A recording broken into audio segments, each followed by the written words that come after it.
আসসালামু আলাইকুম রহমতুল্লাহি ওবরকাতুহু। সম্মানিত দর্শক, জামাতের রমরমা রাজনীতি রীতিমতো ভাটার টানের কবলে পড়েছে। জামাতি নেতাদের চেহারায় যে উজ্জ্বলতা ছিল, তারা যেভাবে লোকজনকে দেখলে করমর্দন করতেন, হাসি মুখে মানুষের সঙ্গে মোলাকাত করতেন, কোলাকুলি করতেন, অতি আদর করে আবার অনেকের গালে চুম্বন দিতেন, চুমা। সেই জিনিসগুলো গত কয়েকদিন ধরে বন্ধ আছে। জনাব তারেক রহমান সাহেবের যে বাংলাদেশে আগমন, এটি জামাতকে ভারী বেকায়দায় ফেলে দিয়েছে। অনেকে লক্ষ্য করছেন যে এই মুহূর্তে তারা নড়াচড়া করতে পারছে না, তারা কিছু ত্যাগ করতে চাচ্ছে, কিন্তু পরিবেশ পরিস্থিতির কারণে তারা সেই জিনিসগুলো ত্যাগ করতে পারছে না। যেমন ধরুন, আপনার পেটের মধ্যে মোচড় দিচ্ছে, কিসে মোচড় দিচ্ছে বুঝে নেন। এখন আপনি এরকম একটা জায়গার মধ্যে আছেন, যে জায়গাতে আপনি না বায়ু ত্যাগ করতে পারছেন, না অন্য কোনো কিছু ত্যাগ করতে পারছেন, কিন্তু আপনার খুব কষ্ট হচ্ছে। তো সেই কষ্ট আপনার চোখে মুখে যেভাবে ফুটে উঠবে, এটা আপনি কোনো গুরুত্বপূর্ণ জায়গাতে থাকেন, কোনো পবিত্র জায়গাতে থাকেন, কোনো জনসমাবেশে থাকেন, যেখানে আসলে আপনি এই জিনিসগুলো আপনার শরীরের যে অংশ, মানে আপনি ত্যাগ করতে ইচ্ছুক বা প্রয়োজন, আপনি সেটা পারছেন না পরিস্থিতির কারণে। লোকজন বলবে কি, শব্দ যদি হয়ে যায়, গন্ধ যদি ছড়িয়ে যায়, তাহলে কি হবে? তো এইরকম একটা পরিস্থিতিতে আপনি খুব কষ্ট করে চেপে আছেন, কিন্তু আপনার শরীর বাঁকা হয়ে যাচ্ছে, মুখ বাঁকা হয়ে যাচ্ছে, চোখ মুখ বাঁকা হয়ে যাচ্ছে। তো এরকম অনিচ্ছাকৃত অনেকগুলো বিষয়। এখন জামাত এই মুহূর্তে ধুমছে যে কথাগুলো বলতে চায় তারেক রহমান সাহেবের বিরুদ্ধে। জামাতের বট বাহিনী তারাও যে কথাগুলো এই মুহূর্তে বলতে চায়, প্রাণ খুলে গালি দিতে চায়। তারা শেখ হাসিনাকে যে ভাষায় গালাগাল করেছে, তারপর যে ভাষায় যারা স্বাধীনতার পক্ষের শক্তি রয়েছে, মুক্তিযোদ্ধা রয়েছেন, তাদেরকে যে ভাষায় তারা গালাগাল করেছে, তার চেয়ে জঘন্য এবং নিকৃষ্ট ভাষায় এখন তারা জনাব তারেক রহমান সাহেব এবং বিএনপির কিছু শীর্ষ নেতৃবৃন্দ যারা তারেক জিয়াপন্থী, তাদেরকে গালাগাল দিতে চাচ্ছে, কিন্তু এটা সম্ভব হচ্ছে না। এর কারণ হলো, এখন সারা বাংলাদেশ তারেক রহমান সাহেবের যে জ্বরে, সেই জ্বরে আক্রান্ত। দেশের বড় বড় শিল্পপতি, বড় বড় গ্রুপ অফ ইন্ডাস্ট্রিজ, যারা সেই গত 14-15 মাস ধরে জামাতকে যাকে বলে হাদিয়া দিচ্ছে, জামাতের দাবিদারি করছে, অনেকে জামাতের যারা নেতাকর্মী রয়েছেন তাদেরকে তাদের অফিসের চাকরি টাকরি দিয়ে রীতিমতো ধরে নিয়েছেন যে জামাতই রাষ্ট্র চালাচ্ছে এবং আগামীতে জামাত রাষ্ট্র চালাবে। কিন্তু তারেক রহমান সাহেবের আগমন উপলক্ষে এই পুরো জিনিসটি এলোমেলো হয়ে গেছে, এবং এখন আর লোকজন কেউ জামাতকে চিনতে চাচ্ছে না, না চেনার ভান করছে। এটা খুবই অবমাননাকর। একটা সমাজে, একটা সংসারে বা একটা মাহফিলে আপনি যখন একটা বড় চেয়ার নিয়ে বসে থাকেন এবং সব মানুষ যখন আপনাকে প্রিভিলেজ দিতে থাকে, এরপরে হঠাৎ করে অন্য এক কুতুব এলেন, অন্য একজন মেহমান এলেন, এবং তাকে সবাই মেহমান আজিম, মানে প্রধান মেহমান হিসেবে বরণ করে নিল। আপনার অবস্থায় কী হবে একটু বোঝার চেষ্টা করুন। তো এই গত 14 মাসে বাংলাদেশ পুরো রীতিমতো জামাতময় ছিল। জামাতের বাইরে রাজনীতি নেই, জামাতের নেতাদের বাইরে কোনো নেতা নেই, জামাতের যে আমির, তার উপরে বাংলাদেশে কোনো সুপ্রিম লিডার নেই। তিনি যা বলেন তাই খবর, তিনি যেখানে যান সেদিকে ক্যামেরা যায়, তিনি হাসলে বাংলাদেশ হাসে, তিনি কাঁদলে বাংলাদেশ কাঁদেন, তার যা ইচ্ছা তাই তিনি করেন, জাস্ট লাইক মানে একজন কি বলবো, আমিরুল মুমিনিনের মতো।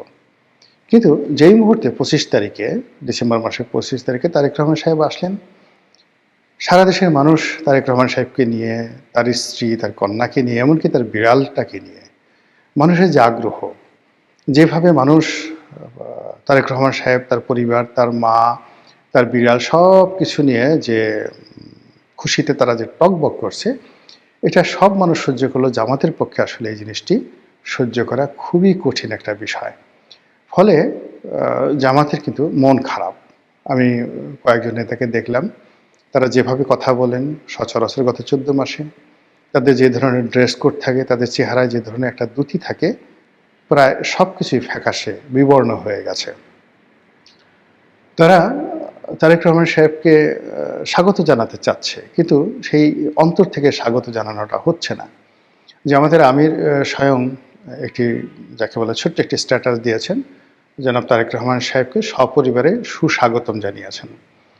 এখন এই যে সপরিবারে সুস্বাগতম, এটি নিয়ে প্রথমে বানানে ভুল হয়েছে। তো বানান যখন তিনি 3 বার করে ঠিক করলেন, ছোট্ট একটি শব্দ, সবাই বলার চেষ্টা করলো ছি ছি ছি, এত বড় একটি রাজনৈতিক দল, সেই রাজনৈতিক দলের আবার যিনি আমির, একটা স্ট্যাটাস তিনি বাংলায় লিখতে পারেন না, তাও ভুল হয়।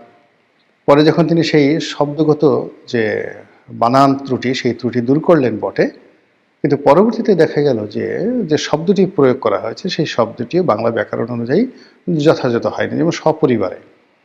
তো সপরিবারে এই শব্দটি সঠিক নয়, বা সুস্বাগতম এই শব্দটি সঠিক নয়, স্বাগতমই যথেষ্ট। এখানে সুশব্দটি যুক্ত করা হলে মানে দ্বৈত, এখানে দ্বৈত ইতিবাচক শব্দ হয়ে যায়। তো এই বিষয়গুলি নিয়ে খুব আলাপ আলোচনা হচ্ছে। কেউ হয়তো মস্করা করে বলছেন যে জামাতের আমিরের উচিত ছিল আরবিতে একটি যাকে বলা হয় স্ট্যাটাস দিতে। তিনি যদি আহলান শাহলান বা আহলান ওয়া শাহলান ইয়া তারেক রহমান, দেখেন কত সুন্দর হতো না? আহলান ওয়া শাহলান ইয়া তারিক রহমান ওয়া জুবাইদা রহমান ওয়া জাইমা রহমান, কত সুন্দর হতো না? এখন এই যে এই ওয়া শব্দের অর্থ এবং, মানে জনাব তারেক রহমান সাহেব এবং জুবাইদুর রহমান সাহেব এবং যাকে বলা হয় জাইমা রহমান সাহেবা, তাদেরকে যাকে বলা হয় বাংলাদেশে স্বাগতম জানালাম।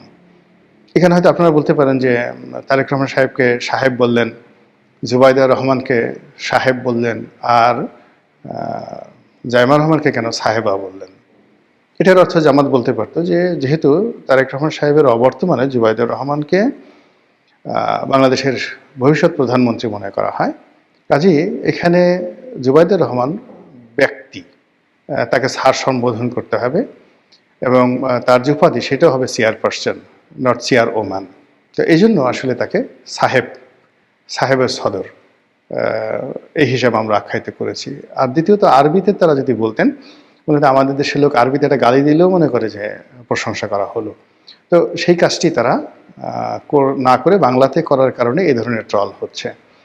এখন যে বাস্তব সমস্যা বাংলাদেশে, তারেক রহমান সাহেব যেখানে যাচ্ছেন হাজার হাজার মানুষের ঢল তৈরি হচ্ছে। তিনি শহীদ মিনারে যাচ্ছেন, না শহীদ মিনার না, তিনি জাতীয় স্মৃতিসৌধে যাচ্ছেন, তার পিতার কবর জিয়ারত করতে যাচ্ছেন, তারপরে হাদির কবর ঢাকা বিশ্ববিদ্যালয়, সেখানে তিনি জিয়ারত করতে যাচ্ছেন।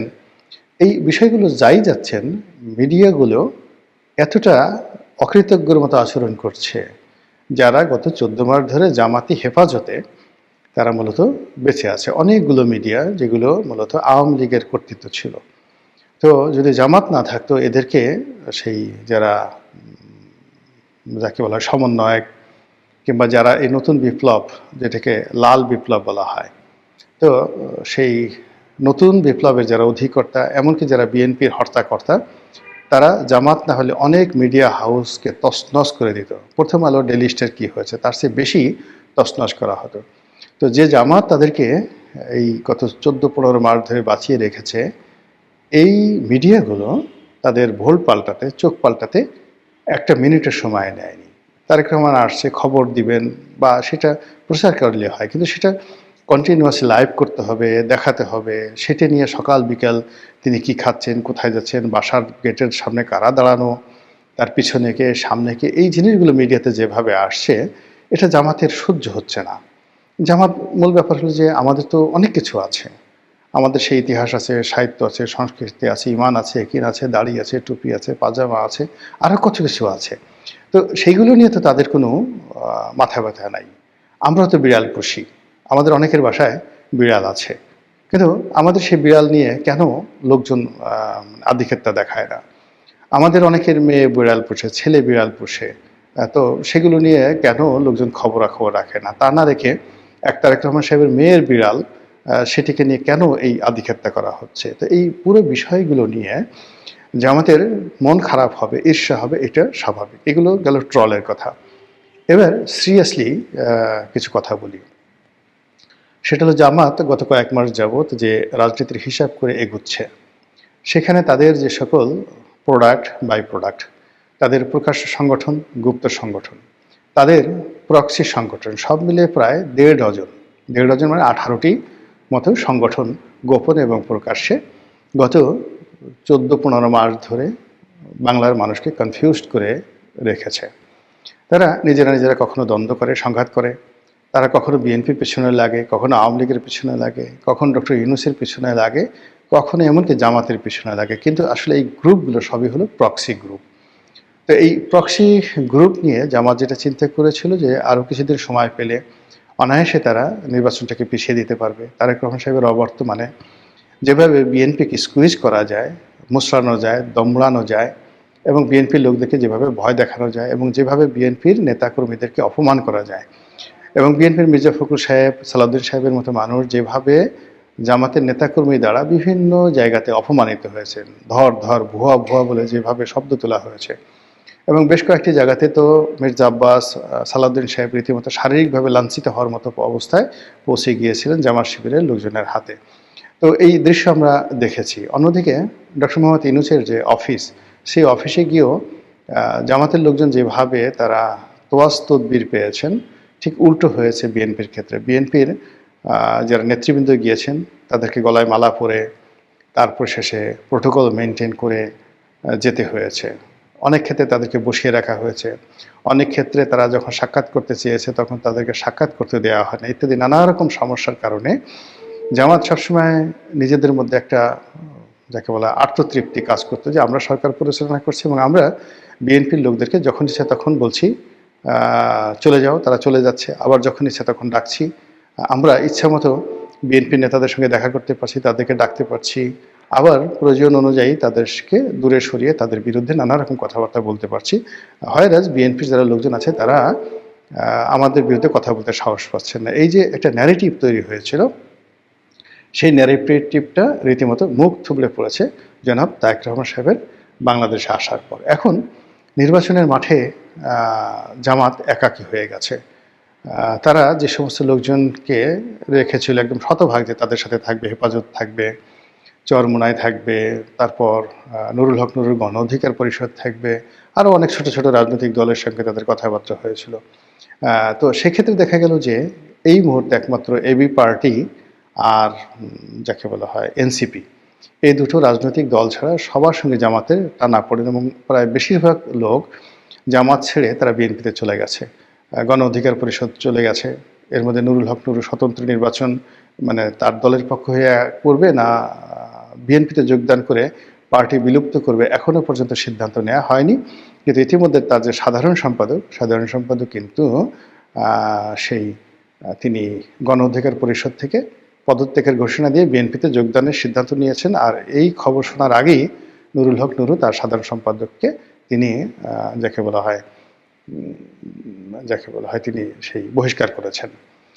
অন্যদিকে এলডিপি কর্নেল অলি, একসময় কর্নেল অলির সঙ্গে জামাতের দাকুমরা সম্পর্ক ছিল, বিশেষ করে সাতকানিয়া লোহাগড়া নির্বাচনকে কেন্দ্র করে ওই এলাকাতে জামাতের একটা আধিপত্য রয়েছে এবং জামাতের সঙ্গে যখন বিএনপির খুব দহরম মহরম সম্পর্ক, তখন এই অভিযোগ তুলে যে এটি মুক্তিযোদ্ধার দল এবং সেখানে স্বাধীনতা বিরোধীদের এইভাবে আশ্রয় হতে পারে না, তারপর তারেক রহমান সাহেবকে বেগম জিয়াকে গালাগাল করে কর্নেল অলি সেখান থেকে বের হয়ে গেলেন।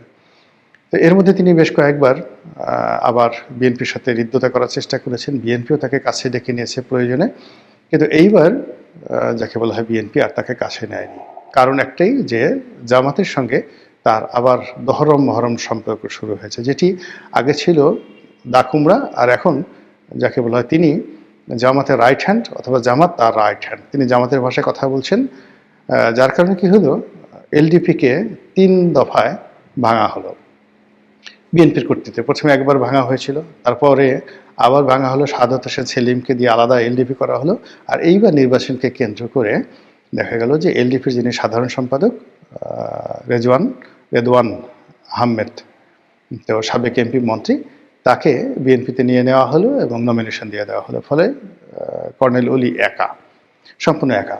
তো এই যে যা কিছু হচ্ছে, মানে জামাতের যে সকল প্রক্সি যে গ্রুপগুলো ছিল, সেই প্রক্সি গ্রুপগুলোকে মোটামুটি বিএনপি নিষ্ক্রিয় করে দিয়েছে তারেক রহমান সাহেব আসার আগেই। আর তারেক রহমান সাহেব আসার পর জামাত, তার প্রক্সি গ্রুপ ইত্যাদি নিয়ে আলোচনাই হচ্ছে না, কেবলই মাত্র বিএনপি নিয়ে আলাপ আলোচনা হচ্ছে। তো এই মিলিয়ে কি হচ্ছে, একে তো জামাতের মন খারাপ, মন খারাপের পরে কয়েকদিন পরে শরীর খারাপ করবে।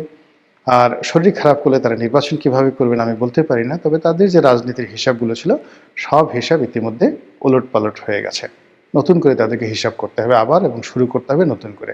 মহান আল্লাহ আমাদের সবাইকে হেদায়েত দান করুন এবং হেফাজত করুন। আসসালামু আলাইকুম ওয়া রাহমাতুল্লাহি ওয়া বারাকাতুহু।